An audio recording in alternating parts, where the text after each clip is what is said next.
been thrown into different scenarios, different job titles, different roles. Been the caretaker coach for 3 terms now, and often when you're put in that place as a caretaker, things haven't gone particularly well, either results or a coach leaves or whatever. So they're not always great circumstances, and the learning part of the game's been the main thing that I would take from all that. And hopefully that'll help me now to support Mark Rudan going forward, and hopefully those bits of advice I can give him about Wellington and what Wellington's about can help him fulfil his role and the potential that he has at this football club. I think once you've played the game, players kind of, I wouldn't say respect you, but players have an admiration for what you've done in the game, and a lot of the things that you're asking players to do, I've been part of with coaches in my past. So I think straight away you have a connection, with players. I think you look at where the club's at now. It's very, very sustainable financially off the field. We are rock solid, and the club's certainly going forward.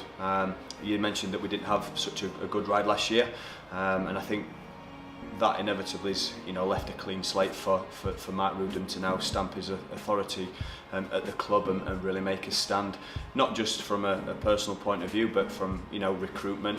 There's quite a number of players that are out of contract where Mark's going to be able to mould his squad and the way he wants to play and the way we want to do things at the Wellington Phoenix, and he's already stamped that authority in early days of pre-season. We ultimately want to get the full house at Westpac Stadium. We want to get the people of Wellington getting right behind the Wellington Phoenix, and it was great to be a part of that. The buzz around the city was phenomenal. I remember driving to those games, and with the first game I think was against Perth, and we beat them, and then we had the Jets, and another 32,000 all-seater affair.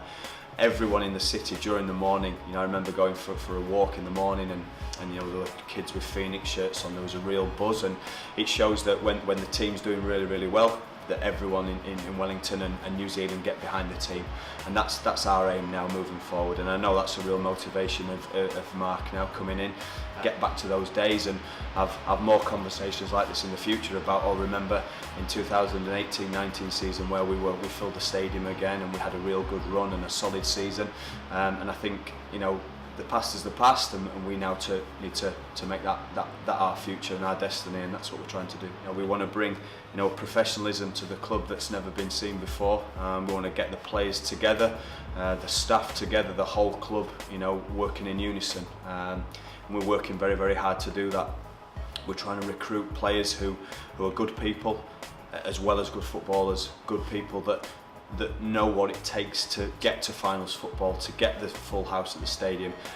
Stephen Taylor being our first signing, he represents everything that we want. He's bought into that value of what we want to do. You'll see a togetherness with a group of players that are here all to come today to work, to really work for the club, earn their stripes.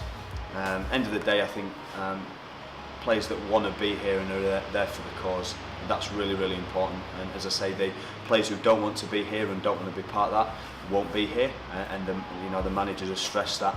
And I think it's ultimately a reflection on him as a person and the motives he's got. It's his first job and he's wanting to be very, very successful, and he doesn't want to leave any stone unturned. So that means that in unison we've all got to be working together, staff, players, everyone throughout the club, the office staff, everybody pulling in the same direction as the manager, everybody having this full stadium at the back of our minds. So even when you look out and it's raining now, it's not about what's happening now, it's about that bigger picture and building something that we can really move forward and again be a team that when you look at the coupon at the start of the season you think top 4, yeah, Phoenix, they'll definitely be in there. I think we lost that a little bit, and as I say, we've got a great opportunity to do that, and the manager's the first to be driving that with the support of the staff. We have so many things that are against us.